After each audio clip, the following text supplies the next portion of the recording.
मलिक साहब जरा आपसे गुफ्तगू का आगाज इसलिए है क्योंकि हुकूमत तो जारी बात है सेलिब्रेट कर रही है, दिल भी बड़ा खुश है उनका, and they are having a field day. Natural सी बात है, होता है ऐसे। You had a field day, PDM had a field day जिस दिन आपने गिलानी साहब को जितवाया सेनेट का इलेक्शन। अब सवाल ये है कि जो इस सारे मामले के अंदर हुआ है, क्या उन 9 जमातों ने पीडीएम के अंदर पीपल्स पार्टी को निकाल कर ये फैसला कर लिया था और ये वाकई वक्त आ गया था कि जी अभी इस्तीफे देने हैं? क्योंकि पीपल्स पार्टी ने कहा है, कायरा साहब भी आज कह रहे थे कि जी हमने तो ये पूछा कि भाई इस्तीफे अब दे देंगे तो उसके बाद क्या करेंगे, उसके बाद क्या ऑप्शन है? वो कहते हैं हमें भी जवाब नहीं मिला इस बात का। डॉक्टर साहब बहुत शुक्रिया जी। सबसे पहली बात तो ये है कि मेरे ख्याल में आपने एक सीक्वेंस के अंदर 3 क्लिप्स चलाए हैं जी, और जहां तक मुझे मालूम है जो आपने शायद खाकान अब्बासी का क्लिप चलाया ये आज का क्लिप नहीं है, आज या कल का क्लिप नहीं, ये मैंने बिल्कुल नहीं कहा सर कि आज का, ये सर टू बी एग्जैक्ट ये अक्टूबर का शायद है, शायद आई बिलीव अक्टूबर का है जी, अक्टूबर लास्ट ईयर अक्टूबर। मैं बस वो तस्दीक करना चाह रहा था क्योंकि मैं ये समझता हूँ कि पीपल्स पार्टी का मौक़िफ़ हमारे मौक़िफ़ से थोड़ा सा मुख्तलिफ था। कुछ जमातें ऐसी थी जो शुरू से ही एक सख्त पोजीशन लेने के हक़ में थी, जिसमें मौलाना की जमात भी थी और हमारी जमात भी थी। और पहला जो जलसा हुआ आपस का, उसमें आखिरी नहीं बल्कि पहली ऑप्शन के तौर पे ये पेश किया गया कि ओथ ना लिया जाए। लेकिन पीपल्स पार्टी का एक मौक़िफ़ था जिसे सुना गया, उसमें वज़न था, इस वजह से उस बात को आगे बढ़ाया गया। फिर एक वक्त ये भी आया जब आपस में हमारी इस बात पे भी थोड़ी डायलॉग हुआ कि हमें असम्बलियों में अब इस्तीफ़े दे देने चाहिए क्योंकि इस्तीफ़े तो हर जमात इकट्ठी कर चुकी थी, या रुकना चाहिए। तो उस वक्त भी पीपल्स पार्टी का मौक़िफ़ ये था कि हमें एम्प्टी फील्ड नहीं छोड़ना चाहिए, हमें सेनेट को अकेला नहीं छोड़ना चाहिए, हमें नेशनल असम्बली को नहीं छोड़ना चाहिए, और हमने उन इलेक्शंस में पार्टिसिपेट किया। लेकिन जैसा कि आपने देखा कि जब सेनेट के चेयरमैन का इलेक्शन हुआ तो जिस तरह 3 मुरब्बा फुट के अंदर 7 कैमरे लगाए गए, उससे आपको जमहूरियत की इस वक्त जो जमहूरियत की कलई है वो खुलती हुई नज़र आ गई। आपको नज़र आ गया कि ये क्या जमहूरियत है, ये तो एक ढकोसला है भाई। जो शख्स जिस मुल्क में अपने पार्लिमान के अंदर बैठ के, सेनेट के अंदर बैठ के 100 लोगों का ना चोरी किए बगैर, ना रिगिंग किए बगैर, ना कैमरे लगाए बगैर 100 लोगों का इलेक्शन जहाँ पे ना हो सके, वहाँ पे आप बताइए हमारे नुक्ता नज़र से अब असम्बलियों का, ऐसी असम्बलियों का हम क्या करें जहाँ पे प्रिजाइडिंग अफसर जो है वो सेक्रेटरी की वीडियो के बावजूद वो कह दे कि आप जीत गए होंगे मगर भाड़ में जाएं, आपके 49 इलेक्शन होंगे वोट मगर भाड़ में जाएं, जो 48 वाला है वो जीत गया और आपके 42 मैंने वोट मुकर्रर किए, बाकी मैंने कैंसिल कर दिए। तो आप बताइए ऐसी पार्लिमान में हम क्या लेने जाएं? तो बुनियादी नुक्ता जो इस वक्त बाकी तमाम जमातों का है वो ये है कि हमने बिल्कुल जो पीपल्स पार्टी ने कहा वो माना भी, उस पर अमल भी किया, उसको आगे भी बढ़ाया। लेकिन हमारा अब नुक्ता नज़र है सेनेट के चेयरमैन के इलेक्शन और बिल्कुल वाटर गेट स्कैंडल की तरह जो आपको कैमरे नज़र आए हैं, उसके बाद ये है कि ये बिल्कुल जिस चीज़ को हाइब्रिड रूल कह रहे हैं वो सिंगल पार्टी रूल है। अच्छा। और हम जैसे जैसे ही इस क्विक सैंड के अंदर, इस दलदल में आगे चलते जाएंगे, हम धंसते चले जाएंगे। तो बेहतरीन तरीका ये है कि ज़रा इनका लिबादा चाक कर दिया जाए और अवाम को देखने दें कि ये सिंगल पार्टी रूल क्या है। ये मुशर्रफ के दौर का रूल है जिसमें आइल के दाएं जानिब भी चाहने वाले। सर ये अकेली पार्टी तो नहीं है, इनके साथ इनके इत्तेहादी भी हैं, मौजूद हैं। आपको पता है अकेली तो जमात पीटीआई हुकूमत चला भी नहीं सकती, इनके इत्तेहादी साथ मौजूद है। जी, जिस तरह की आपने जमहूरियत देखी है, आपने कौन से मुल्क में इस तरह के कैमरे भाई लगते देखे हैं? बताइए ज़रा। आप कौन सा मुल्क है जिसके अंदर आपने देखा है कि एलएफओ की तर्ज के ऊपर आप बिल पेश करने के बजाय पहले सुप्रीम कोर्ट ऑफ पाकिस्तान में चले जाएं कि किसी तरह आइन के ऊपर से गुजर के कोई आपको कानून मिल जाए, कोई तरमीम मिल जाए, कोई रास्ता मिल जाए, ताकि जिस तरह का आप इलेक्शन करवाना चाहते हैं उसी तरह। अच्छा मलिक साहब मुझे एक बात बताइए सर, बताइए सर आपकी ऑब्जर्वेशंस बड़ी वैलिड है। और ये भी मैं एक बात कर दूं, एक बात मैं ये भी कर दूं कि जब मुशर्रफ साहब थे तब भी इल्हाकी जमातें थी, मगर दोनों तरफ आयल के मुशर्रफ साहब के चाहने वाले बैठे हुए थे। इमरान खान साहब भी उसी मिजाज के आदमी हैं। अच्छा। और उनको जो कह रहे हैं कि ये एक हाइब्रिड रूल है, वो भी यही चाहते हैं कि एक ही पार्टी का रूल हो, दाएं तरफ भी चाहने वाले, बाएं तरफ भी चाहने वाले, ऑर्डिनेंसेस के जरिए हुकूमत चले। तो ऐसी हुकूमत में फिर हमें हट जाना चाहिए, फिर इनको चलाने दें। अच्छा, के जोर पे अगर चलानी है, जमहूरियत पे नहीं चलानी। जी कही ठीक। आपका ये आर्गूमेंट, इसमें वजन भी है आपके आर्गूमेंट के अंदर, आपने दलील से बात की, ठीक है डॉक्टर साहब, उसकी तो बड़ी इज्जत है। मैं जरा थोड़ा आपके पास दोबारा एक मुद्दा है, उसको जरूर लेकर आऊंगा, लेकिन मैं जरा कुंडी साहब अब जरदारी साहब ने कल जो भी बातें किया, मैंने कायरा साहब को कोट किया, उन्होंने हामिद मीर साहब के प्रोग्राम में कही कि अफसोस ये है कि कल जो भी बातें हुई ना उनमें बहुत सी बातें नहीं होनी चाहिए थी। गफूर अजीज साहब ने कहा जरदारी साहब ने जब बोलना शुरू किया या बातें की उनसे तो यही लगा कि भाई इनसे काम बनता नहीं, इनसे बिगड़ता है। चले वो बात अपनी जगह, मैं आपको सुनवाना ये चाहता हूँ जो मौक़िफ़ है पीडीएम की जमात, यानी जिनको नुमाइंदगी यहाँ डॉक्टर मुसद्दिक मलिक साहब कर रहे हैं पीएमएलएन, उनके ही दो सीनियर लीडर्स क्या कह रहे हैं, ज़रा सुनिएगा।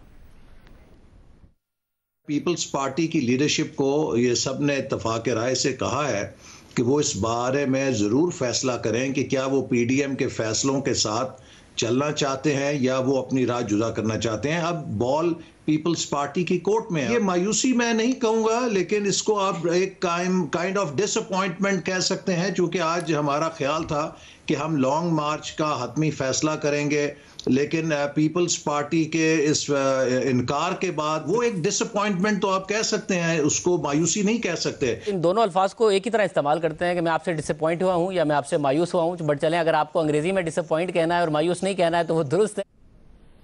अच्छा खूंटी साहब, अंग्रेजी आप भी समझते हैं, डिसअपॉइंट हो जाना या मायूस हो जाना लगभग बात तो एक ही है। बस सवाल ये है कि जो ज़्यादा शायद वो डैमनिंग बात है वो ये है कि ये पीपल्स पार्टी इक़्तिदार नहीं छोड़ेगी या हुकूमत नहीं छोड़ेगी। तासुर भी यही है, और हुकूमत के भी बहुत से लोग ये कहते हैं। जरदारी साहब ने बड़ा अमली प्रैक्टिकल बात की है। जरदारी साहब ने कल ये भी कह दिया कि मैं इदारों के साथ या एस्टैब्लिशमेंट के साथ अपनी कौम को नहीं लड़वाने दूंगा या नहीं लड़ने देंगे, हम ये काम हमने नहीं कराना, ज़ाती अनाद के ऊपर मामलात नहीं होने चाहिए, इनकलाब चलाना है या तहरीक चलानी है तो मुल्क में आके चलानी चाहिए। ये बातें सब अपनी जगह, लेकिन अल्टरनेट पीपल्स पार्टी ने भी कोई नहीं पेश किया। ठीक है, आप सीईसी में जाएंगे, लेकिन हर किसी का यही ओपिनियन है, पीपल्स पार्टी ने बात नहीं मानी। उन्होंने यही कहना है कि भाई ये कोई हल नहीं है, इस्तीफे देना कोई हल नहीं है, वो तो सुसाइडल ऑप्शन है, एंड का ऑप्शन है। पीडीएम आपसे डिसअपॉइंटेड है, चाहे मौलाना हो चाहे पाकिस्तान मुस्लिम लीग नून हो, फिर यही समझा जाए कि पीपल्स पार्टी की राहें लगभग जुदा होने वाली है पीडीएम से।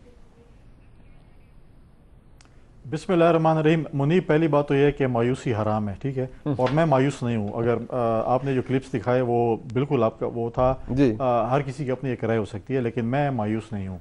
देखिए, कल जो मीटिंग हुई थी उसमें उससे पहले एक मीटिंग हुई थी, पीपल्स पार्टी ने होस्ट किया था और हमने मेरिट इस्लामाबाद में किया था, और उसमें इस्तीफ़ों के हवाले से ऐसी कोई बात नहीं थी, बल्कि लॉन्ग मार्च के हवाले से थी। कल हम अपने सूबों की बिल्कुल तैयारी करके, हमारी केपी में भी, पंजाब में भी, बाकी सूबों में भी, सिंध में भी, बलूचिस्तान में भी हमारी मीटिंग्स हुई थी, और हम इससे उससे कि 26 तारीख को हमने लॉन्ग मार्च शुरू करना है और मुख्तलिफ इलाकों से काफिले आएंगे जिस तरह पहले से डिसाइडेड था, और 29 तारीख को पहुंचेंगे। कल अचानक मीटिंग में हुआ कि जी ये लॉन्ग मार्च जो है, मौलाना साहब ने कहा इस्तीफों का बगैर ये लॉन्ग मार्च नामुकम्मल है। तो हमने कहा था देखिए मौलाना साहब, देखिए हमने पहले भी आपका जो धरना था, लॉन्ग मार्च था, या हमारे पार्टी लीडरशिप के साथ इस्तीफे जमा करने का सवाल था, हम अपने सीसी के पास ले गए थे, हमने वहाँ से अप्रूवल ली थी, और हमने ये जो इस्तीफों की ये बात लॉन्ग मार्च के साथ जो आपने नथी की है वो हमने सीसी से इजाज़त नहीं ली, वो हम अपनी सीसी से हमें इजाज़त लेनी पड़ेगी। हमारा एक फोरम है जिसमें हम डिस्कस करेंगे, तो सिर्फ यहाँ तक था, और हमने ये कहा था कि हम जाके सीसी में ये फैसला करेंगे।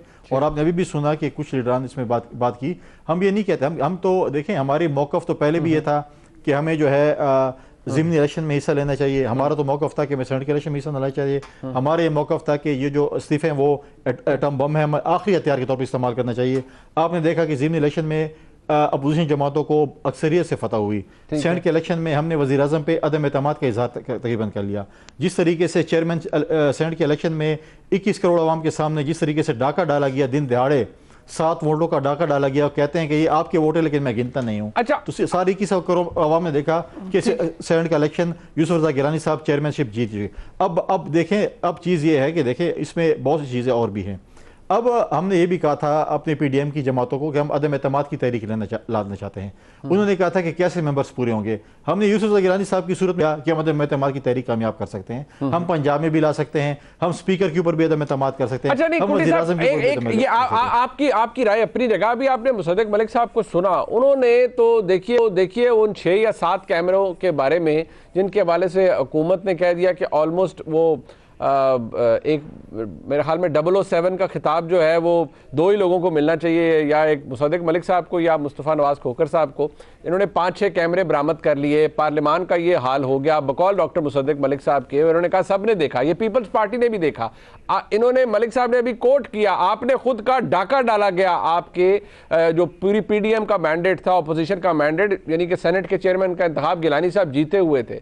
इस सब के बावजूद मलिक साहब को हैरानी है, वो कहते हैं और कौन सी उम्मीद है, या चले मैं थोड़ा बढ़ा देता हूं उनकी बात को कि आप कौन सी उम्मीद लगाए बैठे हैं। बल्कि खाकान अब्बासी साहब तो कह रहे हैं हम तो ये चाह ही नहीं रही थे कि आप सिंध हुकूमत अभी छोड़े, सिर्फ वफाक से इस्तीफे दे दें, आप वो भी देने के लिए तैयार नहीं। आपको कौन सी उम्मीद है, आप मजीद क्या कर पाएंगे इमरान खान साहब के खिलाफ? आपने कहा हम अदम एतमाद यहाँ ले आएंगे, वहाँ ले आएंगे, सब कुछ। पंजाब में आप PMLN के बगैर अदम एतमाद ला नहीं सकते, वहाँ उनका ओपिनियन ये है कि भाई हमने अदम एतमाद लाकर भी रिप्लेस किसको करना है, किसको किससे रिप्लेस करेंगे। तो लिहाजा ये डिफरेंस तो अपनी जगह मौजूद है। जो बात PDM के प्लेटफॉर्म से की गई, मलिक साहब का आर्गूमेंट उस पर बड़ा वजनी है कि भाई हमने दिखा दिया है पीपल्स पार्टी को, ऐसे हमारे वोटों पर राखा डला है और ये हमारे साथ हुआ है। तो कौन सी उम्मीद है पीपल्स पार्टी को कि वो मजीद कुछ कर पाएंगे पार्लियामान में रह के?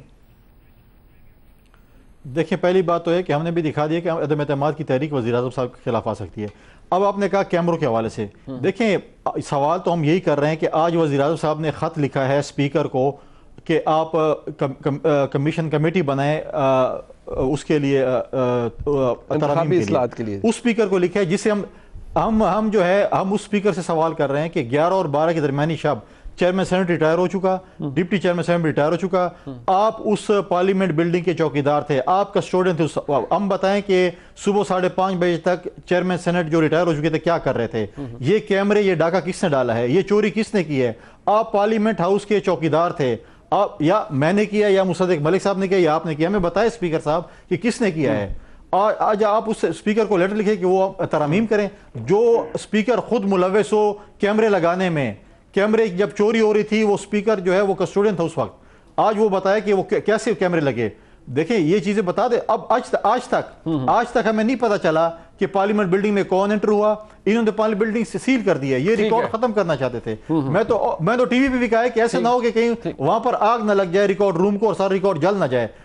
हम पिटीशन के लिए जा रहे हैं हाई कोर्ट, हमें आज तक रिकॉर्ड नहीं दिया गया सेनेट सेक्रेटेरिएट से। हम कल छुट्टी खत्म हो रही है, उम्मीद है कि उसको एक्सटेंड नहीं करेंगे, सील नहीं करेंगे और हमें रिकॉर्ड देंगे। जहां तक ये बात है, देखें हमने पहले भी कहा, देखें हम ये नहीं कह रहे कि हम नून के बगैर अदम-ए-एतमादी तहरीक हम आज अगर गिलानी साहब कामयाब हुए हैं वो PDM की वजह से कामयाब हुए हैं। आज अगर हम तहरीक अदम-ए-एतमाद लाएंगे, जो चीज भी हम लाएंगे हम PDM के फोरम पे लाएंगे। लेकिन मेन डिफरेंस ये है ना सर, आपका आर्गुमेंट हम कन्विंस करेंगे, वहां बहुत मुख्तलिफ है। मौलाना का आपका आर्गुमेंट मुख्तलिफ है और मौलाना ने तो खैर वो PMLN आपसे डिसअपॉइंटेड है, मौलाना भी डिसअपॉइंटेड है। मैं जरा भाई साहब आपके पास आता हूं। अभी जो मायूसी मुनीब एक मिनट, मायूसी हराम है। इंशाल्लाह मौलाना साहब को बताइए, मुझसे आप मजहब को वो समझते हैं, वो उनकी बॉडी लैंग्वेज से कल लग रहा था कि वो बड़े डिसअपॉइंटेड है आपसे। PDM बनाना बड़ा गैर जमहूरी रवैया है आपका, उन्होंने कह दिया है कल, बहुत गैर जमहूरी रवैया है, मौलाना ने कहा है। PDM हमने बनाई है और इंशाल्लाह PDM को हम आगे चलाएंगे और खुशसलूबी के साथ चलाएंगे। धक्के से ही चलाएंगे, मायूसी हराम है इंशाल्लाह, आप देखेंगे। धक्के से ही चलाएंगे क्योंकि मौलाना ने आप पे कोई उम्मीद नहीं रखी हुई। बहरहाल मैं भाई साहब के पास चलता हूँ। भाई साहब अब चले, मैं कुंडी साहब आता हूँ सर आपके पास, बिल्कुल आप बताइएगा मुझे। लेकिन मैं जरा भाई साहब के पास चलता हूँ। भाई साहब वैसे तो बड़े खुश होंगे आप, ज्यादा खुशी का वैसे तो आप वैसे ही बड़े खुश होते हैं जब PDM के अंदर कुछ खराब हो, लेकिन अब तो आप बहुत खुश होंगे। लेकिन जरा वो 7 कैमरे जो मलिक साहब ने पकड़े थे, और मलिक साहब को ऑलमोस्ट हमने अपना लोकल 007 का खिताब भी दे दिया था इनको और खोखर साहब को, वो जॉइंट ओनरशिप होगी। तो जरा उस कमेटी का भी कुछ करें ना, पता तो चले वो कैमरे लगाए किसने। वो स्पाई कैमरा था, वो जो कील के अंदर था, वो जो मलिक साहब ने उसको डिस्कवर किया और मुस्तफ़ा नवाज खोखर साहब ने, उधर आपने कुछ नहीं किया। आपने ये सब कुछ तो कर लिया, आपने कहा PDM पिट की फारिग हो गई, लेकिन कुछ उधर भी कर लीजिए। जी मुनीब साहब बहुत शुक्रिया। उम्मीद है कि जितना आपने टाइम दिया PDM के दोस्तों को, मुझे अनइंटरप्टेड देंगे, बिकॉज वो स्काइप पे आवाज का भी इशू होता है, तो मुझे उम्मीद है कि आप मुझे नाइंसाफी नहीं करेंगे। सबसे पहली बात कि खुशी की बात यह है कि जब पाकिस्तान पॉलिटिकल स्टेबिलिटी की तरफ जाएगा तो फौरन इकोनॉमिक स्टेबिलिटी आएगी, और एक लुटा पुटा मुल्क है जिसको हम ठीक करने की कोशिश कर रहे हैं। आज कुछ डॉलर भी और सस्ता हुआ और पाकिस्तान में एक political stability will lead to economic stability, और यही मेरा ख्वाब है और यही हर बंदा चाहता है कि वो हो। दूसरी बात कि कैमरों के हवाले से बिल्कुल तहकीकात होनी चाहिए और जिसने भी ये गलत काम किया उसको सजा होनी चाहिए, इसमें भी कोई दो राय नहीं है। तीसरी बात है मुसद्दिक मलिक साहब की मायूसी, और इनको सब कुछ ढकोसला लग रहा है, हम इनको हाइब्रिड रजीम लग रहे हैं और 3 कैमरे इन्होंने पकड़ लिए, उसकी वजह से पाकिस्तान के तमाम इदारों को ये एक इंसल्टिंग तरीके से बात कर रहे हैं।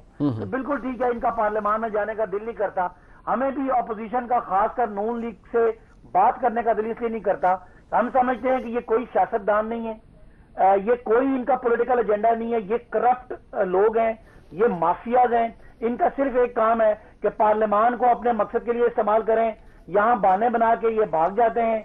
जब कोई मुल्क के मुश्किल वक्त आती है तो ये सिर्फ एनआरओ मांगते हैं, चाहे वो फैटफ का मसला हो, चाहे वो कोई भी पाकिस्तान के किसी निजाम को ठीक करने की बात हो, तो इनका अपना एजेंडा आ जाता है। आज पाकिस्तान के पार्लियामान के लोगों ने, पाकिस्तान की पॉलिटिकल पार्टीज ने और पाकिस्तान के अवाम के जो ओवरऑल जो उनका एक मैंडेट है उसने इनको इसलिए रद्द कर दिया कि ये बदनीति पे मबनी है, ये हमें हाइब्रिड कहते हैं, ये फौज, हमारे फौज के सरबरान का आईएसआई वालों का नाम लेके उनको बुरा कहते हैं, लेकिन इतने मुनाफिक हैं, इतने मुनाफिक हैं, इतने मुनाफिक हैं कि जब उन्हीं हमारे आर्मी चीफ की जब एक्सटेंशन की बात आती है तो ये लाइन में लग के एनआरओ की ख्वाहिश में जाके ठप्पा भी लगाते हैं, उनको एक्सटेंशन भी देते हैं। लिहाजा इनकी ना इज्जत पार्लियामान में है, ना इज्जत अवाम में है, ना इज्जत पीडीएम में है। ये हमें हाइब्रिड कहते हैं, हम इनको करप्ट माफिया कहते हैं, जिनका सियासत में सिर्फ और सिर्फ अपना और अपने बच्चों का कारोबार जो है ना बचाना है। माजरत है मेरी थोड़ी सी जुबान सख्त होगी, लेकिन डॉक्टर साहब ने बड़ी मायूसी वाली बातें की हैं, लिहाजा मेरा ख्याल है कि थोड़ा सा इनकी पॉलिटिकल पार्टी को जरा आईना दिखाने की जरूरत है। जिसने भी कैमरे लगाए गलत किया, लेकिन कैमरे 4 पकड़ लेने से आप पाकिस्तान के सारे सिस्टम को इस तरह बैठ के रेडी क्यों करें? मैं समझता हूं कि ये इंसल्ट है, और करें भी वो जिनके नुमाइंदे पूरी दुनिया में बदनाम है, पूरे इंटरनेशनल मीडिया में उनको भाई साहब करते हैं, और आज यहाँ बैठ के हमें वो इखलाकियात का और जमहूरियत का और हाइब्रिड का सबक देंगे। मेरा ख्याल है ये बड़ा अनफेयर है। अब भाई साहब आपने कहा करप्ट माफिया मुनाफिक को मुनाफिकत से एक्सटेंशन वो दे दी सब, मुझे सिर्फ ये बताएं आपका ये आप ये कह रहे हैं, आप आईना दिखा रहे हैं बकौल आपके, आपने फरमाई ये तमाम बातें, वज़ीर आज़म स्पीकर नेशनल असम्बली को ख़त लिख रहे हैं जी कि कमेटी बनाए इंतखाबी इस्लाहात के लिए, भी शेख रशीद साहब कह रहे थे 10 इस्लाहात हम लाना चाहते हैं, बड़ा अच्छा हो जाएगा। जब ये एटीट्यूड्स हैं, चले आपने you had a field day, आपने पीडीएम के अंदर प्रॉब्लम हुआ, आप खुश हैं, पर आप इंगेज कैसे करें? आप तो अभी तक वही रट लगाए हुए हैं, और अगर वज़ीर आज़म की भी यही सोच है जो आपकी है और यही जलसे जुलूसों में होना है तो कोई काम नहीं होगा, कोई इस्लाहात नहीं होगी, अगले इलेक्शन उतने ही कंट्रोवर्शियल होंगे, कोई अच्छा काम कुछ नहीं होगा अगर यही अंदाज है आपका एंगेज करने का ऑपोजिशन के साथ। मुनीर साहब, मैंने ये बात कही है कि मुझे बादक के साथ थोड़ा सा अपनी टोन ऊंची करना पड़ी, बिकॉज डॉक्टर साहब ने बड़ी डिसअपॉइंटिंग बातें की।